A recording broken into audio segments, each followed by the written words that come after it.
E aí, galerinha, tudo bem com vocês? Vamos, a partir de hoje, resolver algumas questões para preparar você, estudante da rede estadual de Pernambuco, para a nossa avaliação diagnóstica, tá bom? Então, nós vamos ter vídeos com resolução de questões, tanto para o ensino fundamental, como também para o ensino médio, tá bom? Essa daqui é a nossa primeira questão do ensino fundamental, beleza? Vamos dar uma olhada aqui. É uma questão que vai abordar a área de números, tá bom? Então diz assim, ó, uma escola com 343 alunos irá organizar um estudo do meio. Os alunos serão divididos em grupos formados pela mesma quantidade de pessoas. Além disso, sabe-se que cada grupo de alunos deverá ter menos de 10 pessoas para que os professores e inspetores possam acompanhá-los. Qual é a única quantidade de alunos por grupo que satisfaz as condições especificadas acima? Vamos lá. Gente, primeira coisa que eu vou olhar aqui, ó, são 343 alunos e eu preciso dividir esses alunos em grupos com a mesma quantidade de pessoas. Ou seja, eu preciso dividir esses 343 alunos em partes iguais, tá bom? Além disso, cada grupo desse, cada divisão dessa, precisa ser uma quantidade menor do que 10, tá? Em cada grupo desse, eu devo ter menos que 10 pessoas, tá? Então, para isso, a gente vai ter que analisar qual é a constituição desse número 343. E aí nós vamos fatorá-lo, nós vamos transformá-los em uma multiplicação, um produto de números primos, tá? Então, se eu olhar aqui o 343, eu vejo que ele é um número ímpar. Então, ele não pode ser dividido por 2, tá bom? A soma dos algarismos dele, ó, 3 mais 4, 7, mais 3, 10. Como essa soma é 10, não é divisível por 3, o número também não é divisível por 3. Por 5, esse número também não é divisível. Por quê? Para ser divisível por 5, esse número tem que terminar em 0 ou em 5, tá? No caso aqui ele termina em 3. Então a gente vai tentar dividir por 7. E aí, dividindo 343 por 7, eu vou encontrar como resultado 49. 49, por sua vez, eu posso tentar novamente dividir por 7. Tá? 49 dividido por 7 dá 7. E 7 dividido por 7 dá 1. Ou seja, esse 343, né, se a gente for decompô-lo, ele vai ser 7 vezes 7 vezes 7, tá bom? Posso dividi-lo por 7 3 vezes. E aí aqui a gente já mata o problema. Por quê? Porque ele fala que os alunos vão ser divididos em grupos pela mesma quantidade de pessoas em cada grupo e que essa quantidade ela precisa ser menor do que 10. Ou seja, ela só pode ser 7, tá? O único número menor do que 10 que divide 343 é o 7. Tá? Ó, pode ver, ó, que a gente tentou dividir aqui o 343, ele só pode ser dividido por 7. Ou seja, cada grupo desse especificado na questão acima, pelas condições do problema, só pode ter 7 alunos. Então, a minha resposta está aqui, gente. Letra C, tá? É uma questão de números que trabalhou a ideia de divisibilidade. Tranquilo? Gostou dessa resolução? Achou fácil? A gente vai ter mais algumas questões desse estilo e também das outras áreas sendo resolvidas aqui a partir de hoje no canal, tá bom? Gostou? Deixa o joinha. Não é inscrito? Se inscreve no canal, tá bom? Muito obrigado e até a próxima. Eu fui!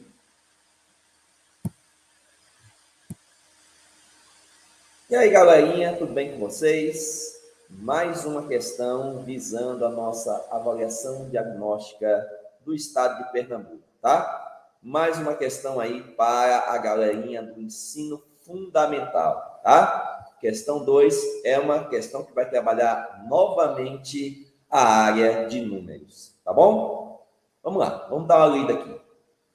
Para compor as lembrancinhas que dará ao final da sua festa de aniversário, Marina comprou 250 bombons que serão colocados em saquinhos surpresa. Cada um dos saquinhos deverá conter 4 bombons. Quantos saquinhos serão necessários e quantos bombons sobrarão? Bom, vamos lá. Vamos pensar aqui o seguinte. Mais uma questão de divisibilidade, tá? Eu tenho 250 bombons. Eu quero dividir esses 250 bombons em saquinhos com 4 bombons cada. Ou seja, eu devo pegar esses 250 bombons e dividi-los de 4 em 4, ou dividi-los em partes de 4. Então, eu vou dividir aqui 250 por 4. E fazendo essa continha aqui, ó, 25 dividido por 4 dá 6. 6 vezes 4, 24, vai sobrar 1. Baixa o 0, fica 10. 10 por 4 dá 2. 2 vezes 4, 8. 8 para 10, sobram 2. Ou seja, fazendo a continha aí, tá? Do jeito que eu expliquei para vocês, nós vamos ter 62 saquinhos completos e vão sobrar 2 bombons, tá certo? Eu vou separar os 250 bombons de 4 em 4, eu vou ter 62 saquinhos com 4 bombons cada e vão sobrar aí 2 bombons. Esse resto aqui, ele representa justamente a sobra. Ou seja, nós vamos ter 62 saquinhos de 4 bombons cada e ainda sobrarão 2 bombons. Essa resposta, se você observar bem, ela está justamente aqui na alternativa A, beleza? Então, mais uma questão aí resolvida. Espero que você tenha entendido, tá? Mas se ficou alguma dúvida, deixa aqui nos comentários que a gente esclarece, beleza? Se gostou da resolução, deixa o joinha no vídeo. Se não é inscrito ainda no canal, se inscreve. Conto com o apoio de vocês e espero que esse vídeo tenha te ajudado, beleza? Então, em breve, mais questões preparando você, aluno da Escola Pública de Pernambuco, para a avaliação diagnóstica que virá. Beleza? Vou ficando por aqui, agradecendo a atenção de vocês e até a próxima. Eu fui. E aí, galerinha, tudo bem com vocês? Continuando a nossa pré-avaliação diagnóstica, questões do ensino fundamental, tá? A gente vai trabalhar mais uma questãozinha da área de números, tá bom? Presta bem atenção nesse enunciado para entender o que a gente vai fazer nessa questão, tá bom? Vamos lá. Uma fábrica de produtos plásticos está desenvolvendo várias jarras com a capacidade de 1 litro. São 5 tipos ao todo, diferenciando-se pelas marcações das capacidades de acordo com a divisão do inteiro. A, dividida em 4 partes iguais. B, dividida em 5 partes iguais. C, dividida em 8 partes iguais. D, dividida em 10 partes iguais. E, dividida em 20 partes iguais. Quais dessas jarras apresentam a marcação equivalente à capacidade de 250 mililitros, 250 ml? Então, vamos lá. Primeira coisa que a gente vai prestar atenção aqui é que essas 5 jarras, elas têm todas a capacidade de 1 litro. E 1 litro, gente, é a mesma coisa que 1000 mililitros. Então, 1 litro são 1000 ml, tá bom? Primeira coisa que a gente deve saber. Segundo, é que em cada jarra dessa de 1000 ml ou de 1 litro, nós vamos fazer divisões em partes iguais. Ou seja, na jarra A, eu vou dividir 1000 ml em 4 partes iguais. E aí, se eu dividir 1000 por 4, eu vou ter partes de 250 ml cada. Tá? Por quê? Porque 1000 dividido por 4 dá 250, certo? Então, eu vou ter lá na jarra A marcação de 250, de 500, de 750 e de 1000, tá bom? 4 marcações iguais, tá? Intervalos iguais. Eu dividi o jarro aí em 4 partes iguais, conforme disse o enunciado. Na jarra B, eu vou pegar esses mesmos 1000 ml, só que agora eu vou dividir em 5 partes iguais. E aí, é claro, se eu dividir 1000 por 5, vai dar 200. né? Ó, 1.000 dividido em 5 partes, 200. Então, aqui eu vou ter 200, 400, 600, 800 e 1.000. 5 partes de 200 ml cada, totalizando 1 litro ou 1.000 ml. Tá bom? No jarro C, nós vamos dividir em 8 partes iguais. Então, vou pegar 1.000 e dividir por 8. Vamos pensar um pouquinho. 8 não é o dobro de 4? 8 não é o dobro de 4? Então, cada parte, se eu for dividir em 8, vai ficar a metade do que teria quando eu dividir em 4. Se eu tenho 8 partes, cada parte vai corresponder à metade da divisão de 4 partes. É como se eu pegasse cada uma dessas 4 partes e dividisse ao meio. Vai ter 8 partes. Então, 1.000 dividido por 8 vai dar a metade de 250, vai dar 125. Então, vou ter marcações em 125, 250, 375, 500, 625, 750, 875 e 1.000. 8 marcações, tá bom? Jarra D, dividida em 10 partes iguais. 1.000 dividido em 10 partes, dá 100 ml cada parte. Então, eu vou ter marcações em 100, 200, 300, 400, 500, 600, 700, 800, 900 e, finalmente, 1.000.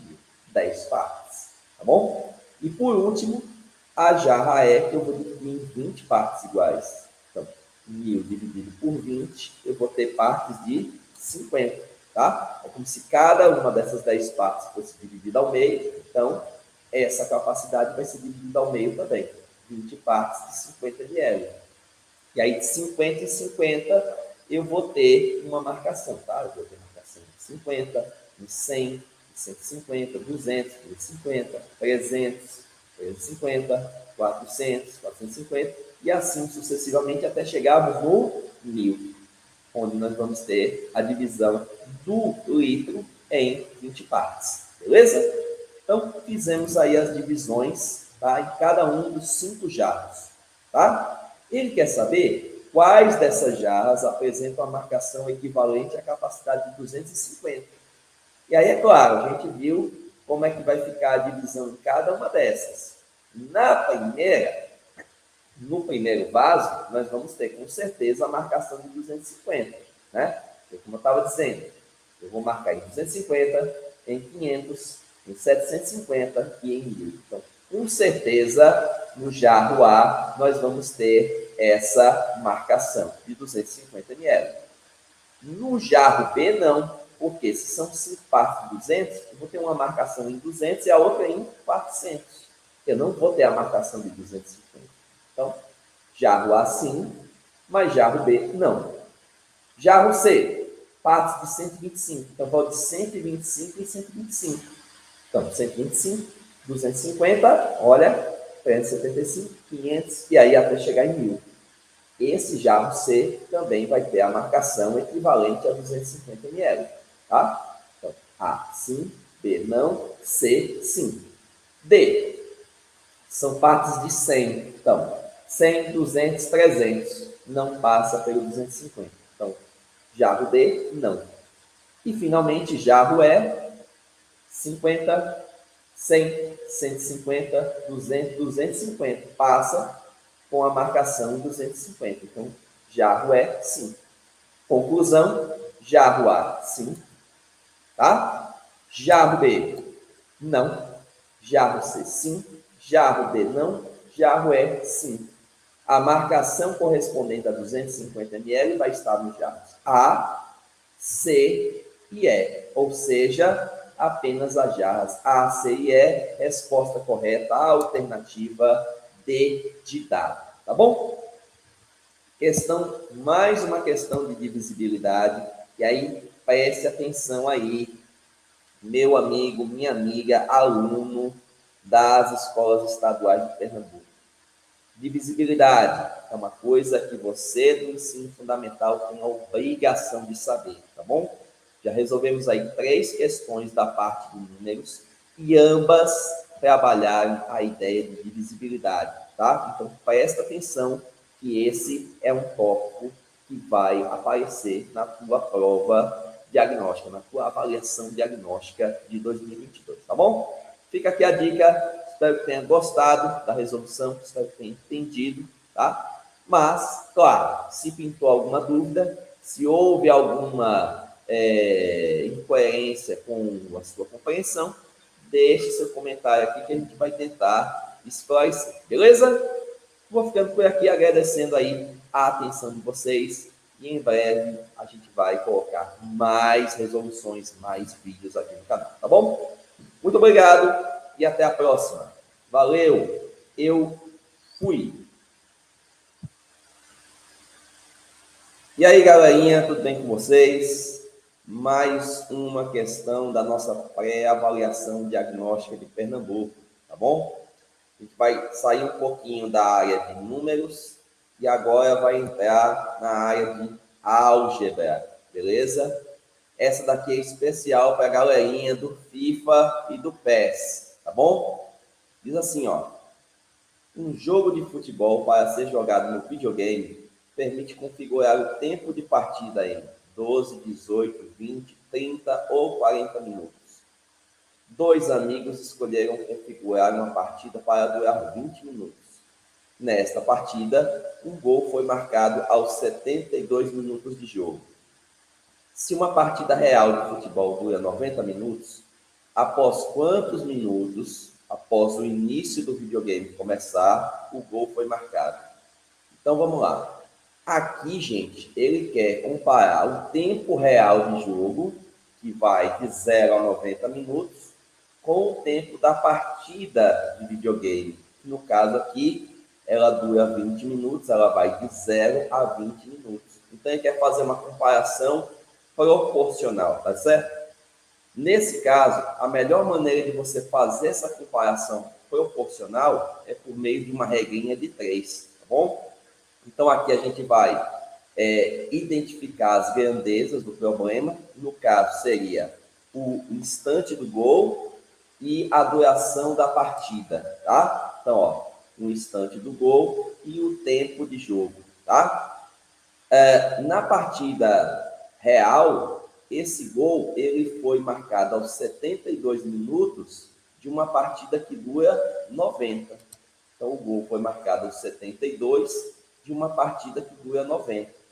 Só que no videogame, tá? Eu quero saber quanto tempo decorreu do início da partida no videogame até o momento do gol, tá? Sendo que no videogame essa duração é apenas de 20 minutos. Então, o tempo decorrido do início da partida até o momento do gol é X e o tempo de jogo do videogame 20 minutos. É verdade que aqui eu tenho duas grandezas que vão variar como? Lógico, se eu aumentar o tempo do gol, logicamente que eu vou aumentar também o tempo de jogo, tanto real como virtual, tá? Então, se uma dessas grandezas aumenta o seu valor, consequentemente a outra aumenta também. Claro, se uma diminuir, a outra diminui também, porque elas são diretamente proporcionais, né? E aí, se elas são diretamente proporcionais, eu posso colocar esses valores aqui direto numa proporção, tá? A proporção, vocês lembram, é uma igualdade de duas razões, é uma igualdade de duas frações. Então, eu posso montar a minha proporção já do jeitinho que está aqui. Só lembrando que, como aqui é múltiplo de 10 e aqui é múltiplo de 10, ó, eu já posso cortar esse zero aqui, esse zero aqui. Então, teria 72 sobre x igual a 9 sobre 2, tá? Então, 72 sobre x igual a 9 sobre 2, beleza? Quando eu tenho essa proporção, eu posso fazer, ó, aquela multiplicação cruzada, né? O famoso x da Xuxa que eu falo para vocês. Então, de um lado você vai ter 9 vezes x e do outro lado você vai ter 72 vezes 2. Lembra que os zeros já foram cortados. Então, vou ter x vezes 9, 9x, 72 vezes 2. Beleza? Então, 9 vezes x, 9x, 72 vezes 2. Esse 72 vezes 2 vai dar o quê? Vai dar 144, tá bom? Então, vou ter aqui 144. E esse 9 que está multiplicando, ele passa dividindo. Então, eu vou ter que x é 144, né? A multiplicação 72 vezes 2, dividido por 9.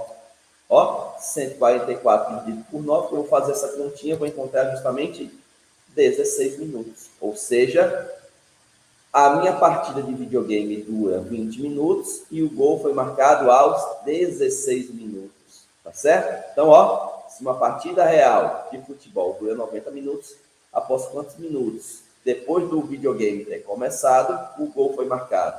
Depois de 16 minutos, a nossa resposta, gente, tá bem aqui, ó, alternativa B, tá bom? Então, uma questãozinha de proporcionalidade muito útil e muito frequente na nossa avaliação diagnóstica, tá bom?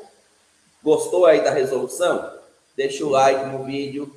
Não é inscrito no canal? Se inscreve. Pintou alguma dúvida? Deixa aqui nos comentários que a gente esclarece, tá bom? Obrigado pela atenção de todos. Eu vou ficando por aqui e daqui a pouquinho tem mais um vídeo de resolução, tá bom? Valeu, galera. Eu fui. E aí, galerinha, tudo bem com vocês? Mais uma questão da nossa pré-avaliação diagnóstica de Pernambuco, tá? A gente vai continuar aqui com as questões do ensino fundamental, tá? E aí a gente vai agora para mais uma questãozinha da parte de álgebra, tá? Galera que não é inscrita ainda no canal, se inscreve. Gostou do vídeo? Deixa o joinha, tá bom? Compartilha para os seus amigos que vão fazer a prova diagnóstica a partir do dia 23, tá bom? Vamos lá. Diz assim, ó. Um professor de matemática que leciona aulas particulares montou a seguinte tabela com os valores a ser pago por cada estudante de um grupo por 1 hora de aula. Ó, valores a ser pago por cada estudante. Então, ele montou uma tabelinha aqui, ó. 3 estudantes, cada estudante vai pagar R$100 por hora. 5 estudantes, cada estudante vai pagar R$60 por hora. 7 estudantes, cada estudante vai pagar R$42,85 por hora. Um pequeno grupo composto por 4 alunos deseja contratar as aulas particulares desse professor. Quanto cada aluno deverá pagar se for mantida a relação de proporcionalidade apresentada? Gente, ele já disse aqui, ó, que eu tenho uma relação de proporcionalidade, tá certo?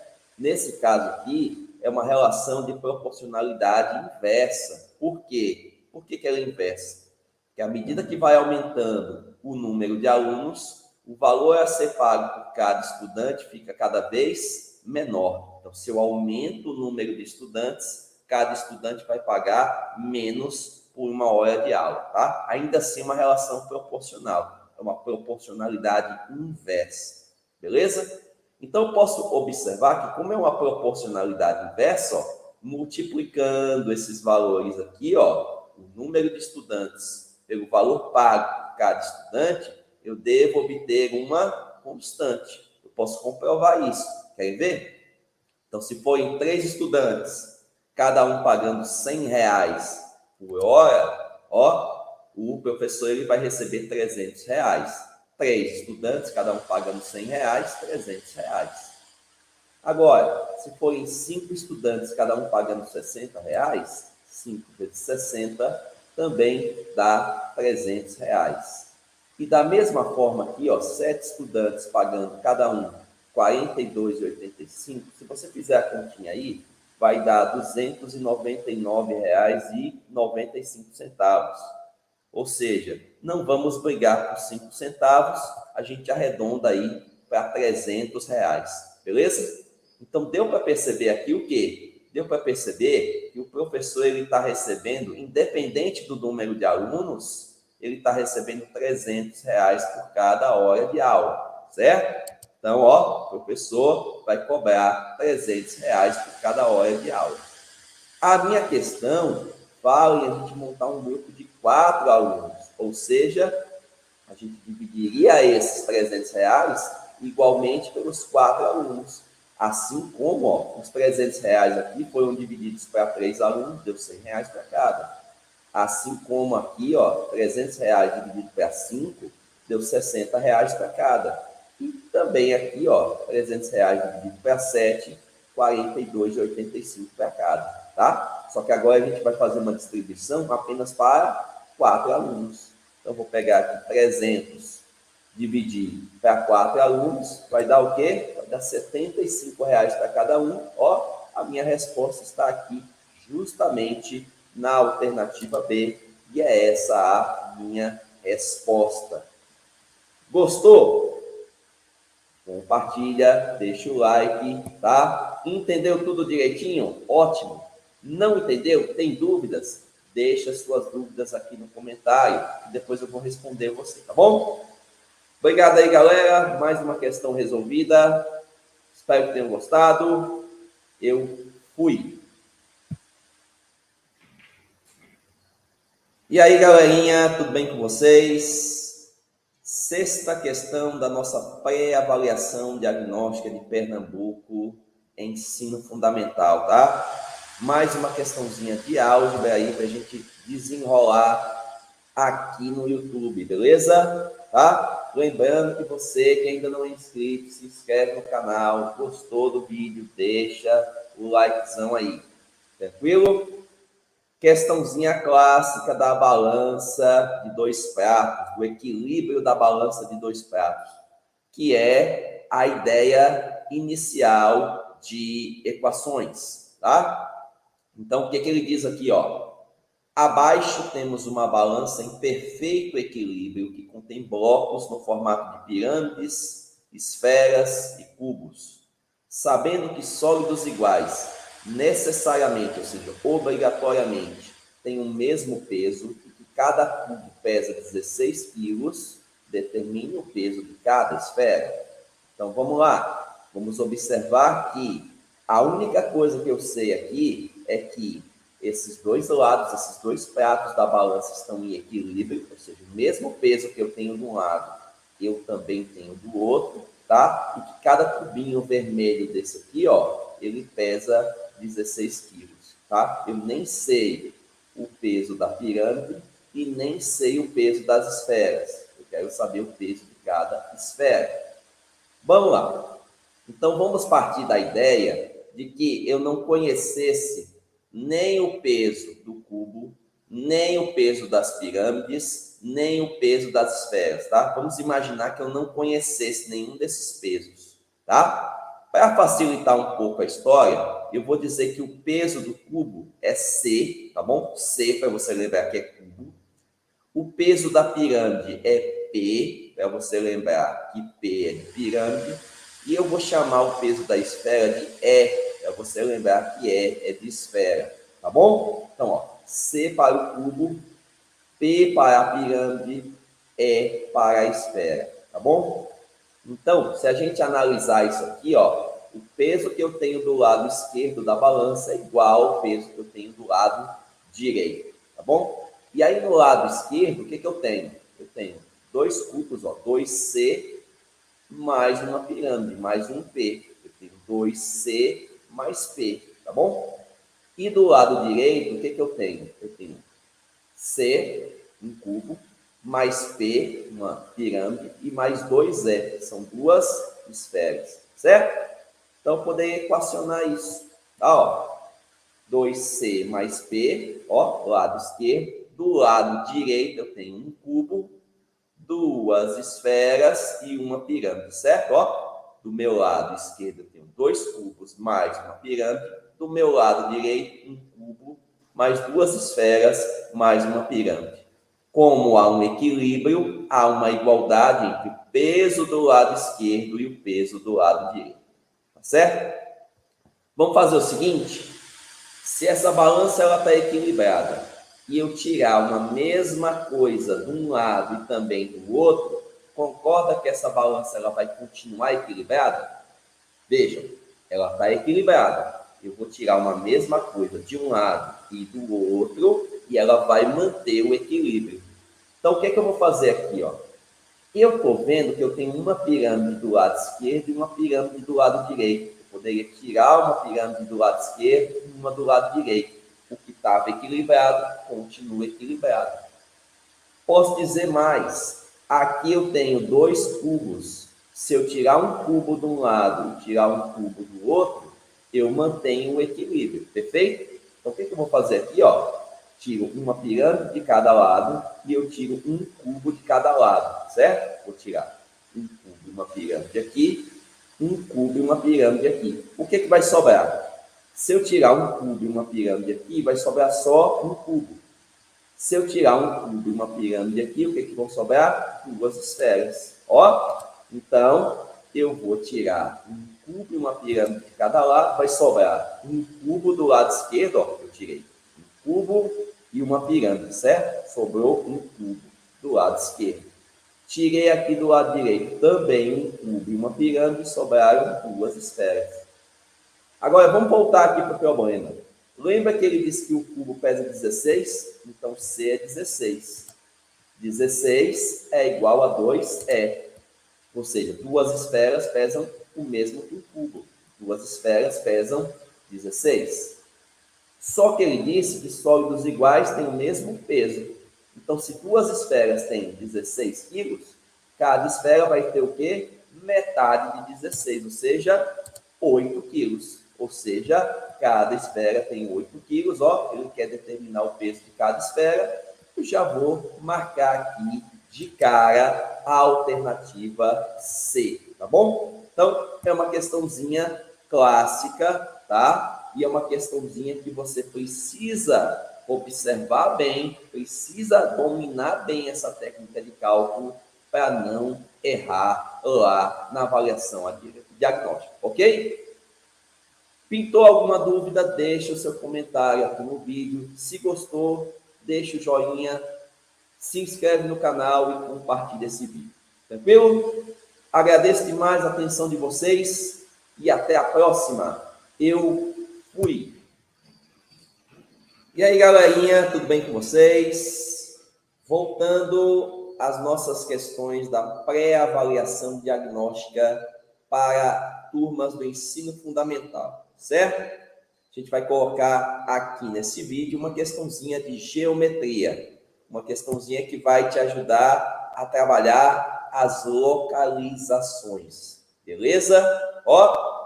Então, galera que está curtindo esse vídeo agora, se inscreve no canal, deixa o joinha aí se gostou do vídeo, pintou alguma dúvida? Deixa aqui nos comentários que a gente te responde, tá bom? Conto aí com a ajuda de vocês também para compartilhar o conteúdo do canal para os amigos, tá? Questãozinha 7, uma questãozinha suave, de geometria, que diz assim, Imagine um jogo em que um participante deva adivinhar a localização de algumas peças desenhadas num tabuleiro que está nas mãos de outro jogador. Veja um desses tabuleiros com uma peça desenhada. Eu quero saber a sequência de comandos que acerta as 4 partes da peça desenhada. Então, aqui eu tenho em verde as 4 partes da peça desenhada e eu tenho que dar a localização, como vocês estão vendo aqui nas opções, de cada uma delas. Então, a gente vai observar que, para eu determinar a localização correta de cada uma dessas peças, eu vou trabalhar com 2 informações, tá bom? Uma informação da linha, que é sempre identificada por meio de um número, cada linha, você vai ter a linha 1, a linha 2, linha 3, linha 4, até a linha 10, tá bom? E você vai ter também uma informação da coluna, coluna A, coluna B, coluna C, coluna D. Cada coluna dessa é representada aí por uma letra, tá bom? Então, o exercício aqui é basicamente aquele que você utiliza quando você vai localizar uma célula numa planilha de Excel, tá? Você localiza a célula por uma linha, que é numérica, e por uma coluna, que é por meio de uma letra. Ela é alfabética, tá? Então, eu vou localizar essas 4 célulazinhas verdes e vou dar a resposta aqui muito fácil, tá? Vou começar por essa que está aqui mais à esquerda, ó. Ela está na coluna D, estão vendo aqui, ó, que ela está na coluna D e na linha 4. Então, ela é a célula D4. Coluna D, linha 4, certo? Vamos agora para essas outras duas aqui, ó. Essa daqui de cima, ela está na coluna E, linha 3. Então, ela é a célula E3, ó. Linha 3, coluna E, linha 3, certo? Essa de baixo aqui, ó, continua na mesma coluna E, só que agora na linha 5. Então, ela é a célula E5. E faltou esta última aqui, ó, que está na coluna F, linha 4. Percebeu? Ó? Eu sempre vou localizar pela coluna e pela linha. Ó, aqui, coluna F, linha 4. E aí eu tenho a célula F4. Na sequência eu tenho D4, E3, E5 e F4. Onde é que está a minha resposta aí, gente? D4, E3, E5 e F4. Bem aqui, né? Ó, D4, E3, E5 e F4. Olha lá, minha resposta aí exatamente na alternativa D, tá bom? Gostou aí da resolução? Eu espero que sim, tá bom? Daqui a pouquinho tem mais resolução, tem mais coisa interessante aí para vocês. Valeu? Vou ficando por aqui neste vídeo e agradecendo a audiência de todos vocês. Fui! E aí, galerinha, tudo bem com vocês? Mais uma questãozinha da nossa pré-avaliação diagnóstica de Pernambuco. Questão agora para as turmas do ensino fundamental, uma questãozinha de geometria, tá bom? Lembrando a todos, deixa o like aí no vídeo. Se não é inscrito ainda no canal, se inscreve no canal. Compartilha esse vídeo com os amigos. Ajuda a divulgar o trabalho do professor. Beleza? Questão número 8 é uma questão de geometria. Uma geometria básica, tá? Muito tranquila. Diz assim, ó. O diâmetro das rodas de um caminhão é de 80 centímetros. Eu quero saber o valor do raio da roda do caminhão. Galera, seguinte. Duas coisas que a gente precisa saber aqui. O que é diâmetro e o que é raio. Ó, nas duas, a gente vai levar em consideração o centro da circunferência, tá bom? Vamos imaginar que a roda, ela é uma circunferência e vamos ver que o centro está bem aqui no meio, tá bom? O diâmetro, ele é um segmento que vai juntar, que vai unir dois pontos dessa circunferência que tem que passar obrigatoriamente pelo centro, tá? Então, o diâmetro une dois pontos, liga dois pontos da circunferência passando pelo centro. Enquanto que o raio liga o centro a um ponto da circunferência. Dessa maneira, se você observar bem, um diâmetro, ele tem dois raios. Ó. Se eu pegar um diâmetro bem aqui, ó, ele tem um raio para cá e ele tem um raio para cá, certo? Lembrar, então, que o diâmetro tem dois raios. O diâmetro é o dobro do raio. Ele me deu aqui o diâmetro, que é 80. Então, 80 corresponde a dois raios. Se dois raios medem 80, cada raio é a metade de 80, 40 centímetros. Se é 40 centímetros, a nossa resposta está aqui, ó, a alternativa D. Beleza? Questão muito fácil, só trabalhando fundamentos aí da nossa geometria plana. Beleza? Tranquilidade aí? Então, vou ficando por aqui. Tomara que esse vídeo tenha te servido bastante. Ok? Um abraço, obrigado aí pela atenção e eu fui.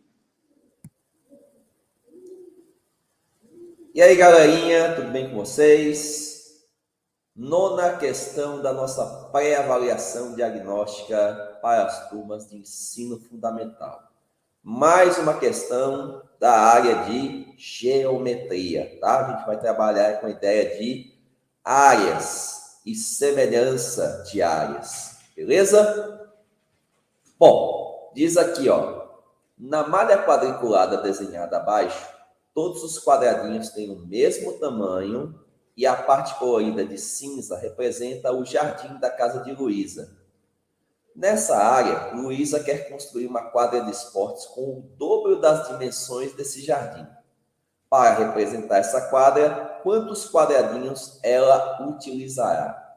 Galera, cuidado na interpretação desse problema. Esse problema é muito maldosinho, tá? Ó, ele está falando que a Luísa quer construir uma quadra de esportes com o dobro das dimensões e não o dobro da área, tá? Dobro das dimensões. Então, ela quer dobrar o comprimento do jardim e ela quer dobrar a largura do jardim, tá? Ele vai dobrar as dimensões e não a área, tá?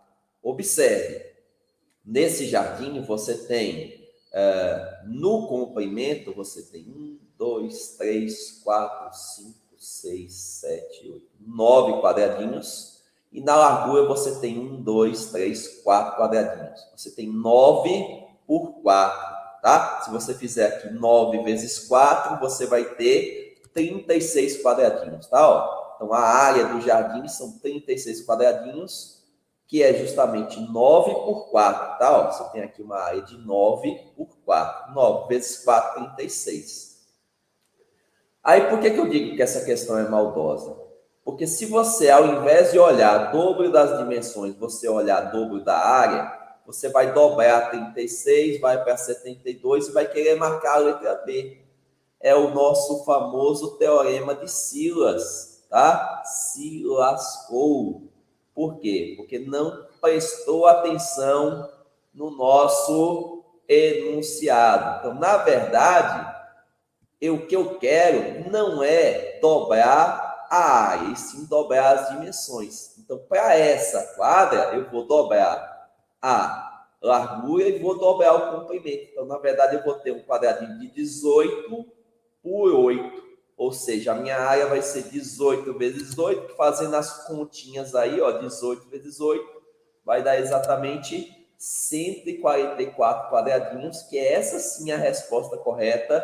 Nós vamos, então, marcar a alternativa C, tá bom? Veja que se você prestar atenção no enunciado, você não cai na armadilha. Se você for cair na armadilha, você tem a resposta aí que faz você cair na armadilha. Então, cuidado na hora de ler este problema, tá? Ele tem uma pegadinha. Muitas das questões da pré-avaliação, elas têm pegadinhas, ou seja, ela quer que você leia o problema e não simplesmente saiba resolver, tá? Às vezes ele coloca uma pegadinha para tentar induzir o teu raciocínio a uma resposta errada.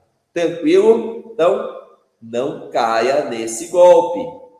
Beleza? Gostou do vídeo? Deixa o like. Não é inscrito no canal ainda? Se inscreve, tá? Compartilha também este vídeo com os amigos de vocês que vão fazer a prova diagnóstica de Pernambuco a partir aí do dia 23. Tá bom? Agradeço a atenção de vocês. Vou ficando por aqui. Até a próxima. Fui! E aí, galerinha, tudo bem com vocês? Questão número 10 da nossa pré-avaliação diagnóstica para as turmas do ensino fundamental, tá bom? Aqui a gente vai trabalhar com grandezas e medidas. Tranquilo? Vamos lá para a nossa questão 10. Diz assim, ó.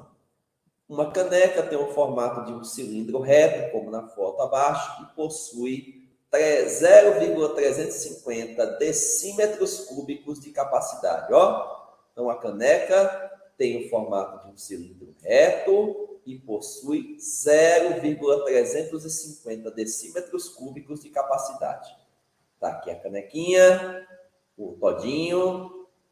Considerando a espessura da caneca como desprezível, calcule quantos mililitros de café ela é capaz de carregar. Então, vamos lá. Vamos pensar que ele quer transformar volume em capacidade, tá? E aí, quando a gente vai transformar volume em capacidade, eu vou te dar 3 diquinhas fundamentais, certo? Ó, não se esqueça disso. O centímetro cúbico é a mesma coisa que o mililitro. Lembra disso, tá? Centímetro cúbico é a mesma coisa que o mililitro. O decímetro cúbico é a mesma coisa que o litro.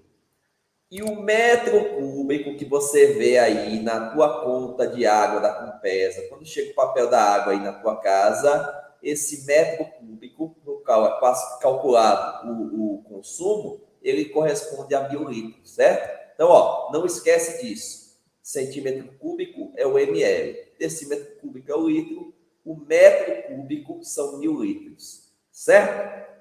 Nesse caso aqui, ó, eu tenho 0,350 decímetros cúbicos, tá? E vale lembrar que o decímetro cúbico é o litro, ó, 0,350 decímetros cúbicos, o decímetro cúbico é o litro, e o litro são 1000 mililitros, tá? Por que eu estou fazendo tudo isso? Porque ele quer a resposta em mililitros. Então, vamos pensar aqui, ó. Eu vou passar os decímetros cúbicos para litros e os litros para mililitros, tá? Ó, então, 0,350 decímetros cúbicos, eu posso trocar o decímetro cúbico por litro. Então, vai ficar 0,350 litros. Ó, troca um decímetro cúbico por um litro. E depois, como ele não quer a resposta em litros, ó, ele quer em mililitros, ó, então se ele quer em mililitros, você já dispensaria, ó, de cara as duas últimas respostas. Ficaria entre a primeira e a segunda, tá, ó? Ele quer a resposta em mililitros e não em litros, tá, ó? Então essas duas aqui já estariam fora. Mas vamos lá. 0,350 litros. Cada litro são 1000 mililitros. Então, eu troco esse litro por 1000 mililitros. Ó, acompanha aqui comigo. Vou multiplicar por 1000. 1000 tem 3 zeros. Então, a minha vírgula vem 3 casas para a direita. Ó, ele tem 3 casas para a direita. Multiplicou por 1000. 1000 tem 3 zeros. A minha vírgula vem 3 casas para a direita. Então, vou ficar com 350 ml. 350 ml é a resposta da alternativa B, tá bom?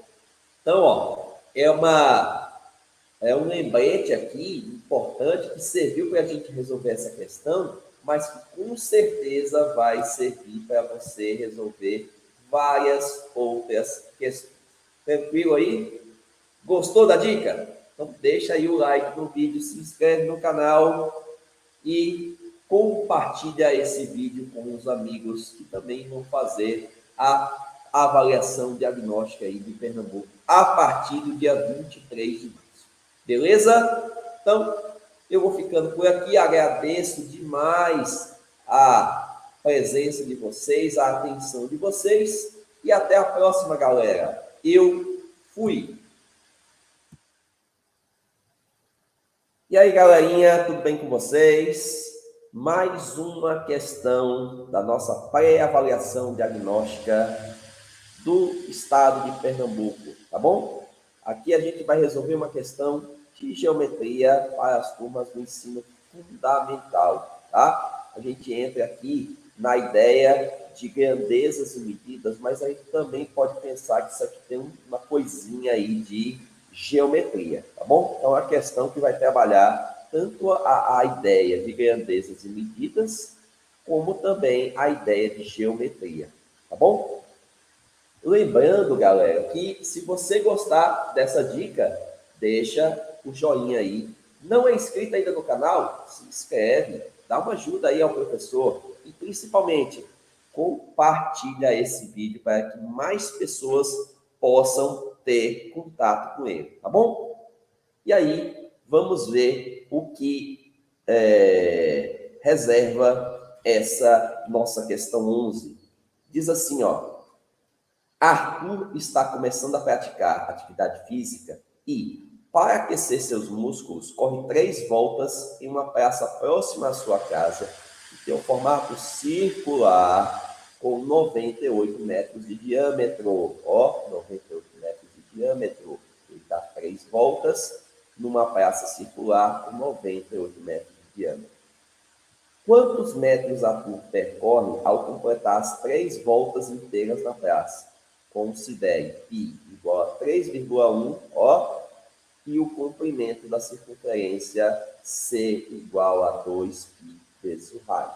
Tá bom? Então, ó, veja que é uma questão onde nem precisar lembrar a fórmula do comprimento da circunferência você precisa. Nem precisa decorar, porque a informação ela já está aqui, gente. Ó, já está aqui.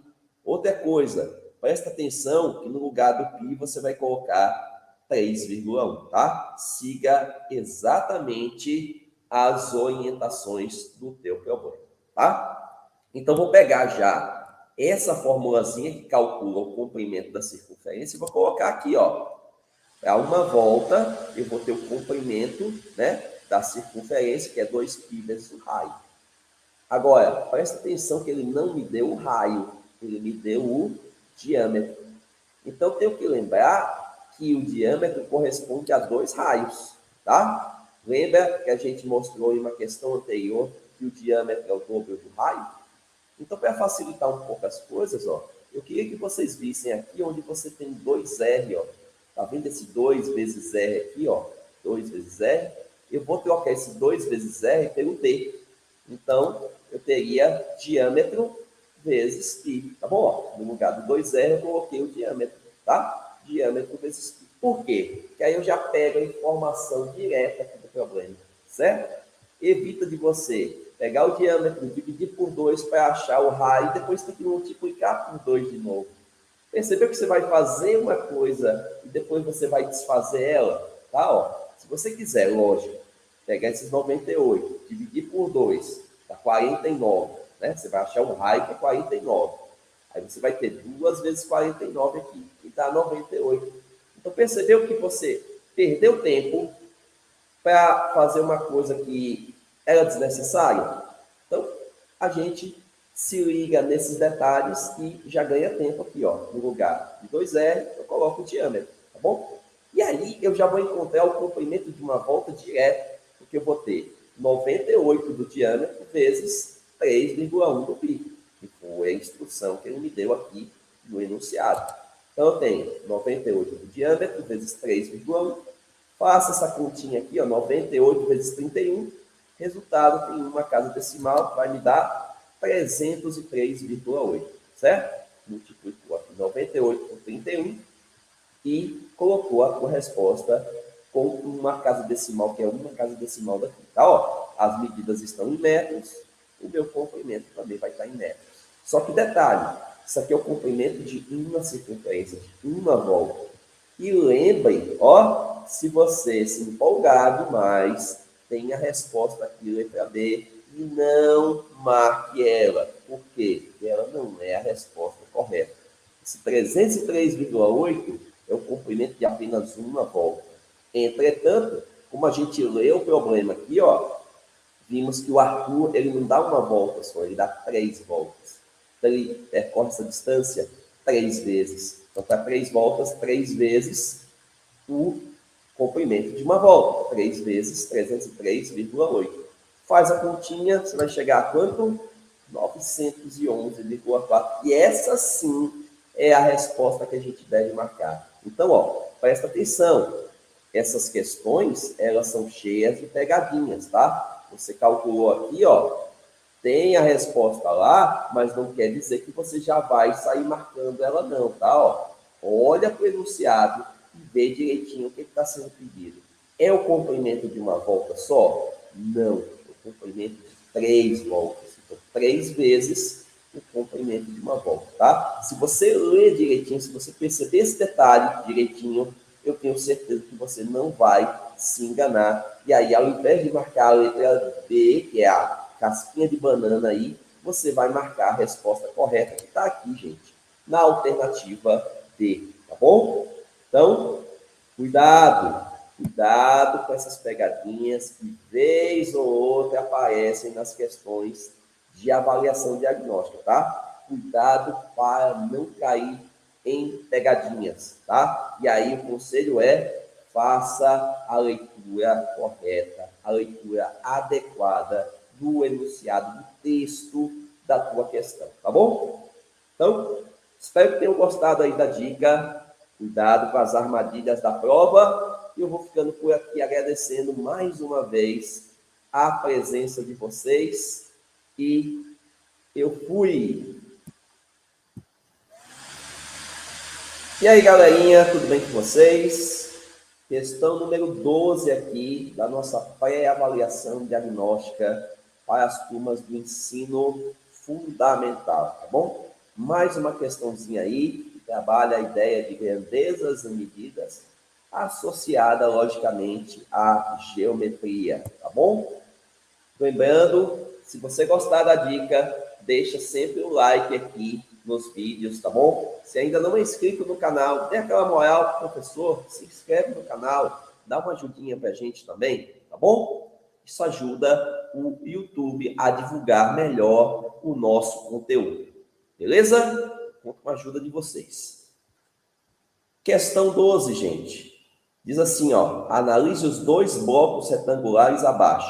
Bloco 1, bloco 2. Eu quero saber quantos mililitros o bloco 2 tem de capacidade a mais que o bloco 1. Gente, isso aqui vai pedir ajuda naquela nossa questão número 10. Lembra da nossa questão número 10? Então, a gente vai pedir ajuda a ela, tá? A dica que a gente trouxe lá na questão 10 para poder resolver essa questão 12 também, beleza? Então, ó, lembrar que eu preciso calcular a capacidade. Então, se eu estou calculando a capacidade, eu estou calculando o volume, tá? Vou calcular o volume do bloco 1. Vou calcular o volume do bloco 2, tá certo? Vou passar essa capacidade de centímetros cúbicos, tá? Ó, se é centímetro vezes centímetro vezes centímetro, eu vou ter centímetro cúbico. Vou passar para ml, vou passar para mililitros, e aí vou saber o quanto que o bloco 2 tem a mais que o bloco 1. Olha a questão que ele está, a pergunta que ele está me fazendo. Quanto que o bloco 2 tem a mais que o bloco 1? Então, ele nem vai pedir o volume do bloco 2, nem vai pedir o volume do bloco 1. Ele vai pedir o quanto que o 2 tem a mais que o 1. Tá? Ó, presta bem atenção no comando da questão, na pergunta que ele está fazendo. Por quê? Se você não prestar atenção nisso, muito provavelmente você vai dar a resposta errada e vai acabar anotando aqui a opção errada também, tá bom? Então, bora lá? Volume, como eu já disse a vocês, é o comprimento vezes a largura vezes a altura. É só você multiplicar aqui as três dimensões e você vai achar esse volume, que é a mesma coisa que capacidade, tá bom? Capacidade é volume, volume é capacidade, tá? Então, para o bloco 1, o que nós vamos ter? Nós vamos ter um volume de 12 vezes 3 vezes 5. Tá? Ó, comprimento 12, largura 3, altura 5. Então, eu vou ter 12 vezes 3, 36. 36 vezes 5, 180. Centímetro vezes centímetro vezes centímetro, centímetro cúbico. Tá? Mas lembra, ele quer a minha resposta em mililitros. Lembra lá da questão 10 que 1 centímetro cúbico corresponde a 1 mililitro. Ó? Então, se 1 centímetro cúbico corresponde a 1 mililitro, 180 centímetros cúbicos são 180 mililitros. Essa é a capacidade do meu bloco 1. Ó, se você não prestar atenção no enunciado, na pergunta que está sendo feita, você chega a esse 180 aqui, ó. Percebe que tem o 180 aqui. Mas não é essa a resposta ainda, tá? Se acalme. Se acalme. Respira. Não é a letra A, tá bom? Por quê? Porque esse é o volume apenas do bloco 1. eu preciso também calcular o volume do bloco 2 para poder comparar os dois. Ó. Aqui eu preciso de uma comparação entre a medida do bloco 1 e a medida do bloco 2, certo? Então, vou fazer a mesma coisa para o bloco 2, tá? Meu bloco 2, o volume vai ser 8 vezes 5 vezes 15, ó. Comprimento 8, largura 5, altura 15. Então, 8 vezes 5, 40, 40 vezes 15, 600. Centímetro vezes centímetro vezes centímetro, centímetro cúbico. Lembrando, mais uma vez, ele quer a capacidade em mililitros. 1 centímetro cúbico é 1 mililitro. Então, 600 centímetros cúbicos são 600 mililitros. Perceba, também tem essa respostinha aqui na letra B. Ela que eu vou marcar? Também não, tá? Porque, ó, veja as pegadinhas. 180 tem lá. 600 tem lá. Mas o que ele quer de verdade? O quanto que o bloco 2 tem a mais que o bloco 1. Então, quanto que 600 tem a mais que 180? Para saber o quanto que um tem a mais que o outro, eu vou fazer um menos o outro. Eu vou fazer o maior menos o menor. Então, a resposta seria 600 menos 180, tá? Para saber o quanto que 2 tem a mais do que 1, eu vou fazer o maior menos o menor. 600 menos 180, que vai dar quanto? 420.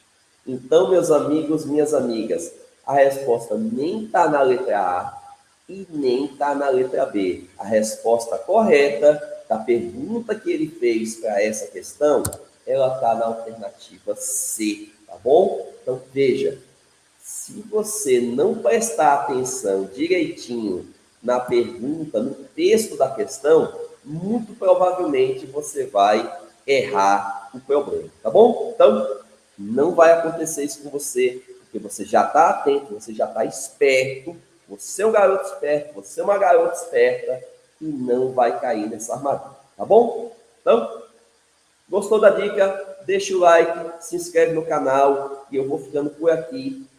Mais tarde tem outras questões que a gente vai resolver aqui no YouTube. Beleza? Um abraço a vocês e eu fui!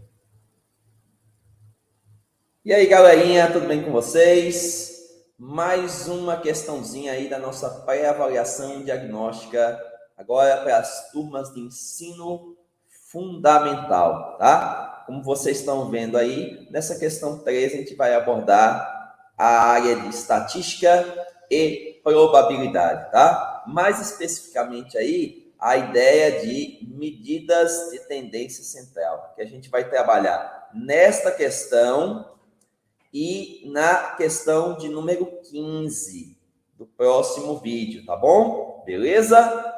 Então vamos aqui, ó. Questãozinha 13, diz assim, ó.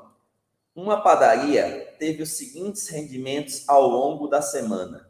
Então você vai ter o rendimento do domingo, da segunda, da terça, da quarta, da quinta, da sexta e do sábado. Como eu acredito que vai dar contraste aí, porque está muito clarinho e a numeração aqui está pequenininha, eu resolvi facilitar um pouco a nossa visualização desse gráfico de linhas poligonais, tá? Então, no domingo, nosso faturamento foi aí R$ 2.800, na segunda-feira, 1.900, na terça-feira, 1.800, na quarta-feira, 1.900 novamente. Depois, na quinta-feira, 2.200. Na sexta-feira, 2.400. E, finalmente, no sábado, R$ 2.500. Certo? Então, os valores que estão indicados aqui dentro de cada bolinha dessa, tá? Não sei se vai dar para vocês enxergarem, mas eles já estão aqui, tá? E o que ele quer desses 7 valores, ó, 1, 2, 3, 4, 5, 6, 7 valores. Ele quer calcular a mediana dos rendimentos em reais da padaria. E aí, vamos tentar lembrar o que é mediana, tá? Ó, na questão 15, a gente vai falar tanto de mediana, quanto de moda, quanto de média. Aqui ele está pedindo só a mediana, tá? Então, Guarda essa informação. A mediana, ela é o termo central ou a média dos termos centrais de uma distribuição ordenada de valores. Ou seja, eu vou primeiro ter que colocar esses valores aqui em ordem. Pode ser uma ordem crescente ou uma ordem decrescente, tá? Pode vir do menor para o maior ou do maior para o menor. Tanto faz. E aí, depois que você colocou esses valores em ordem, se só tiver um termo central, ele próprio já é a mediana. Agora, se for em dois termos centrais, eu tiro a média desses dois termos centrais e acho a mediana. Uma dica: você vai ter sempre um termo central quando a quantidade de valores for ímpar. A quantidade de valores ímpar é sempre um termo central.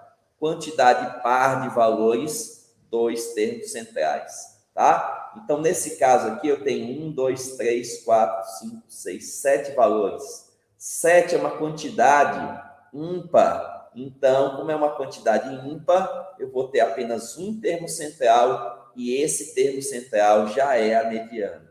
Lembrando, não é simplesmente pegar o termo central do jeito que está aqui.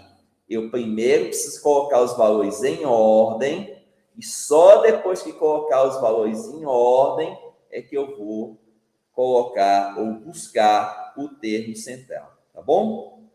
Então, vou pegar todos esses valores aqui e vou colocar em ordem.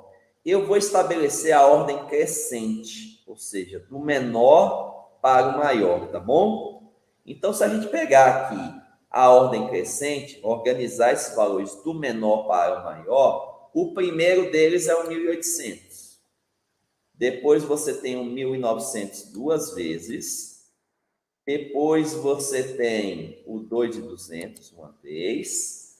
Depois o 2.400, o 2.500 e o 2.800. Beleza? Então, ó, os 7 valores aqui estão colocados em ordem, tá? Como são 7 valores, quantidade ímpar, termo central é único, tá? Então, o que é que eu vou fazer aqui? Eu vou distribuir essa distribuição, vou dividir essa distribuição em duas partes iguais, tá bom? Como são 7 termos, metade de 7 é 3,5. Como eu não tenho 3,5, eu vou pegar 3 termos de um lado, 3 termos do outro, ó. 3 de um lado, 3 do outro, e sobrou exatamente o termo central. Esse termo central é a minha mediana, tá bom? Ele é o termo central, ó. Ele está bem no meio, ó. 3 antes, 3 depois e ele no meio. Então, a minha resposta aqui para a pergunta feita é a letra C, 2.200, tá bom? Beleza? Então, ó, colocou os valores em ordem crescente ou decrescente. Quantidade ímpar, um termo central. Como é que você vai achar o termo central? Nesse caso, são 7. Divide ao meio, metade de 7, 3,5.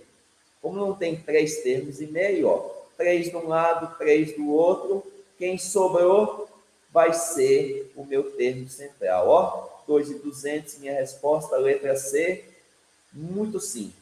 Agora, presta atenção. Para você calcular essa mediana, sempre você tem que usar os valores em ordem.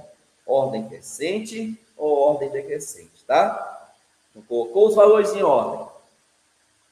Buscou o termo central? Achou a mediana. Simples assim, tá bom?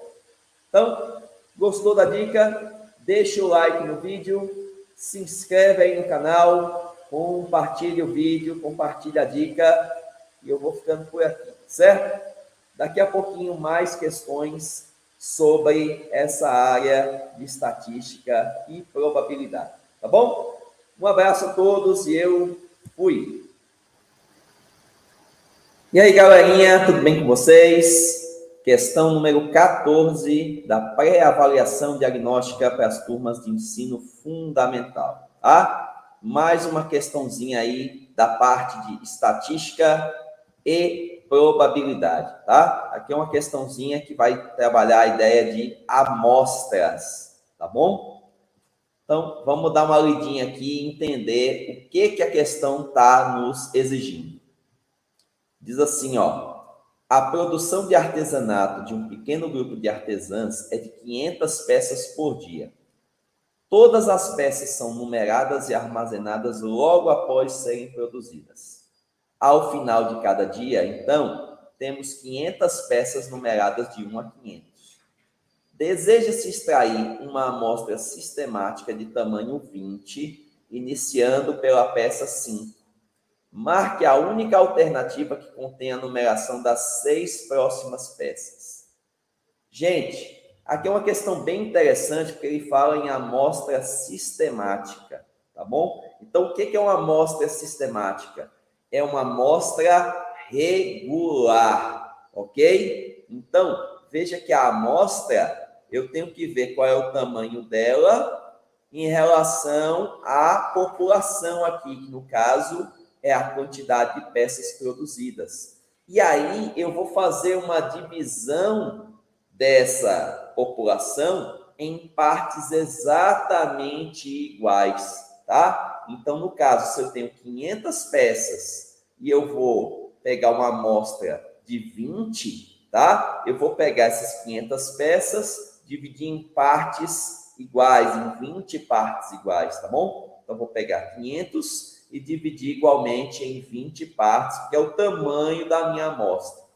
Se eu divido 500 por 20, fazendo a continha aí, vai dar 25 e não vai sobrar nada, tá? Ou seja, eu teria que pegar as peças de 25 em 25, tá? É isso que dá a ideia de amostra sistemática. Eu pego a população, divido pelo tamanho da amostra em partes iguais, ó, peguei 500 e dividi por 20. Cada distância vai ser de 25. Então, vou pegar de 25 em 25 peças. A cada 25 peças, eu vou analisar uma delas. Uma delas vai estar na minha amostra, tá?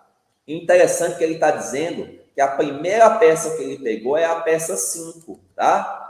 Então, a cada 25 peças produzidas, começando da peça 5, eu vou ter peças que vão fazer parte da minha amostra. Então, se a primeira peça é 5, a próxima vai ser o quê? 5 mais 25, que vai dar 30. E a próxima peça, 30 mais 25, que dá 55. E a próxima peça, 55 mais 25, que dá 80. Mais 25, 105, mais 25, 130, mais 25, 155. Pegou a ideia aí? Então, eu peguei 500 peças, dividi numa amostra de tamanho 20. Como é uma amostra sistemática, a amostra sistemática é uma amostra regular. Então, eu dividi em partes iguais. 500 por 20 vai me dar uma distância de 25 entre uma e outra peças da amostra. Ele fala que a primeira peça é a peça 5. Então, para eu saber quais são as próximas peças, é só eu sair somando de 25 em 25, que é a distância entre uma peça e a próxima peça. Então, ó, 5 mais 25, 30. Mais 25, 55. Mais 25, 80. Mais 25, 105. Mais 25, 130, mais 25, 155. E é claro, é óbvio que a minha resposta está aqui na alternativa D, tá bom? Então, é uma questãozinha que vai causar um pouco de estranheza, porque a amostra sistemática não é uma ideia tão trabalhada, mas você já pegou essa dica aqui comigo e eu espero que, se ela vier a aparecer novamente numa avaliação diagnóstica, não teremos problema nenhum em deduzir essa informação, tá bom? Então, gostou da dica aí? Deixa o like no vídeo, se inscreve no canal, compartilha o vídeo aí com os amigos e até a próxima, tá bom? Vou ficando por aqui agradecendo mais uma vez vocês e, como eu sempre digo, eu fui!